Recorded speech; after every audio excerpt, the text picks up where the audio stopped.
You are listening to Audio SSLC, your audio medium for easy understanding and revision. To download a copy of this recording, please visit audiosslc.com. Lesson 5. What is Moral Action? By M. K. Gandhi. Pre-reading activity. Honesty is the best policy. Do you agree? Discuss in pairs. 1. When can it be said that a particular action is moral?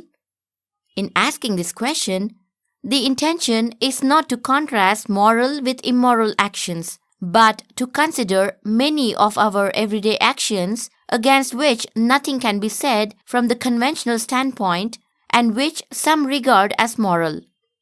Most of our actions are probably non-moral. They do not necessarily involve morality. For the most part, we act according to the prevailing conventions. Such conventional behavior is often necessary. If no such rules are observed, anarchy would be the result, and social intercourse would come to an end. Still, the mere observance of custom and usage cannot properly be called morality. 2. A moral act must be our own act, must spring from our own will. If we act mechanically, there is no moral content in our act. Such action would be moral. If we think it proper to act like a machine and do so, for in doing so, we use our discrimination. We should bear in mind the distinction between acting mechanically and acting intentionally. It may be the moral of a king to pardon a culprit, but if the messenger were to bear the king's order, considering it to be his duty, his action would be a moral one. How can a man understand morality who does not use his own intelligence and power of thought, but lets himself be swept along like a log of wood by a current? Sometimes a man defies convention and acts on his own with a view to doing absolute good. Such a great hero was Wendell Phillips. Addressing an assembly of people, he once said, "Till you learn to form your own opinions and express them, I do not care much what you think of me." Thus, when we all care only for what our conscience says, then alone can we be regarded to have stepped onto the moral road. We shall not reach this stage as long as we do not believe and experience the belief that God within us, the God of all, is the ever-present witness to all our acts. 3. It is not enough that an act done by us is in itself good. It should have been done with the intention to do good. This is to say, whether an act is moral or otherwise depends upon the intention of the doer. Two men may have done exactly the same thing, but the act of one may be moral and that of the other the contrary. Take for instance a man who out of great pity feeds the poor, and another who does the same but with the motive of winning prestige or with some such selfish end. Though the action is the same, the act of the one is moral and that of the other non-moral. The reader here ought to remember the distinction between the two words, non-moral and immoral. It may be that we do not always see good results flowing from a moral act. While thinking of morality, all that we need to see is that the act is good and is done with good intention. The result of an action is not within our control. God alone is the giver of fruit. Historians have called Emperor Alexander great. Wherever he went in the course of his conquests, he took the Greek language and Greek culture, arts and manners, and today we enjoy the benefits of Greek civilization. But the intention of Alexander behind all this was only conquest and renown. Who can therefore say that his actions were moral? It was all right that he was termed great, but moral he cannot be called. 4. These reflections prove that it is not enough for a moral act to have been done with a good intention. but it should have been done without compulsion. There is no morality whatever in my act if I rise early out of the fear that if I am late for my office, I may lose my situation. Similarly, there is no morality in my living a simple and unpretentious life if I have not the means to live otherwise. But plain, simple living would be moral if, though wealthy, I think of all the want and misery in the world about me and feel that I ought to live a plain, simple life and not one of ease and luxury. Likewise, it is only selfish and not moral of an employer to sympathize with his employees or to pay them higher wages lest they leave him.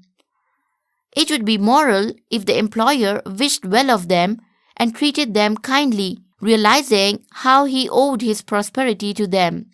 This means that for an act to be moral, it has to be free from fear and compulsion. When the peasants rose in revolt and with bloodshot eyes went to King Richard II of England, demanding their rights, he granted them the rights under his own seal and signature. But when the danger was over, he forced them to surrender the letters.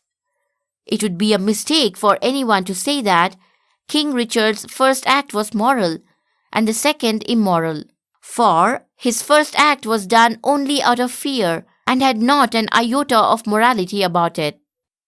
You are listening to Audio SSLC, your audio medium for easy understanding and revision.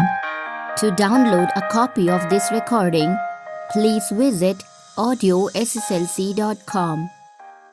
5. Just as a moral action should be free from fear or compulsion, so should there be no self-interest behind it.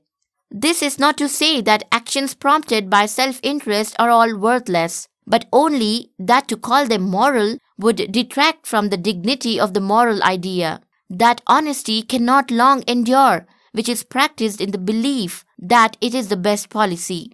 As Shakespeare says, love born out of the profit motive is no love. 6.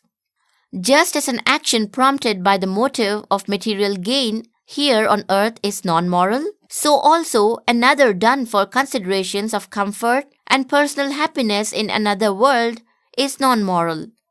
That action is moral which is done only for the sake of doing good.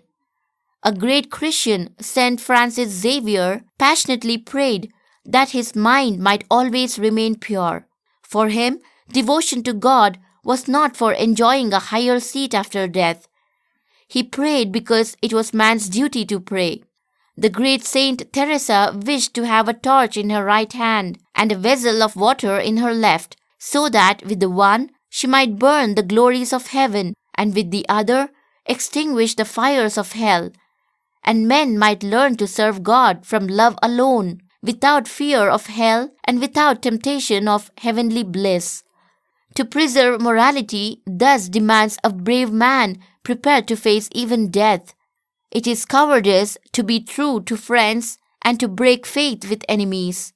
Those who do good out of fear and haltingly have no moral virtue. Henry Clay, known for his kindliness, sacrificed his convictions to his ambition. Daniel Webster, for all his great intellect and his sense of the heroic and the sublime, once sold his intellectual integrity for a prize. By a single mean act, he wiped out all his good deeds. This shows how difficult it is to judge the morality of man's action, because we cannot penetrate the depths of his mind. We have also the answer to the question raised at the outset of this chapter. What is a moral action? Incidentally, we also saw which kind of men could live up to that morality. Glossary. Alexander. Alexander the Great of Macedon, 356 to 323 BC, son of Philip II, one of the greatest conquerors of the world. Anarchy, the absence of governmental authority. Bliss, happiness or ecstasy. Conventional, customary or adhering to tradition, or not unusual. haltingly, hesitatingly. Henry Clay, 1777 to 1852, American statesman and orator, accused of having forsaken all principles in the hope of winning support for his candidature for the presidency.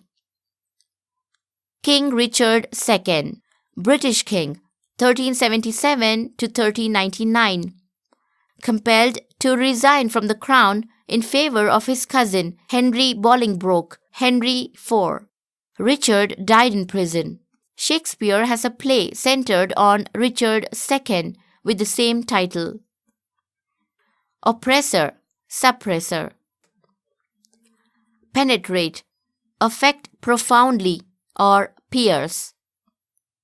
Racialism, discrimination based on skin color. Saint Francis Xavier, 1506 to 1552, Jesuit missionary known as the Apostle of the Indies, brought Christianity to India, Southeast Asia, Japan, etc., associated with Ignatius of Loyola in founding the Order of Jesuits. Saint Teresa, 1515 to 1582, known as Teresa of Avila, Spanish nun, reformer of the Carmelite order, wrote her own mystical experience. Unpretentious, modest. Wendell Phillips, 1811 to 1894, American orator and social reformer, opposed slavery. Note on the author: Mohandas Karamchand Gandhi, 1869 to 1948. To the millions of Indians, Mahatma Gandhi was the greatest of contemporary Indians and certainly one of the great men of all times. He was the mightiest force in the Indian political scene for nearly half a century and remained the profoundest influence on all areas of public life. His method of nonviolence and truth won freedom for India without bloodshed and demonstrated to the modern man how love is more powerful than nuclear bombs. Appropriate to the man's ideals, Gandhiji's life and work are an open book, and therefore mention of the landmarks of his life is mere formality.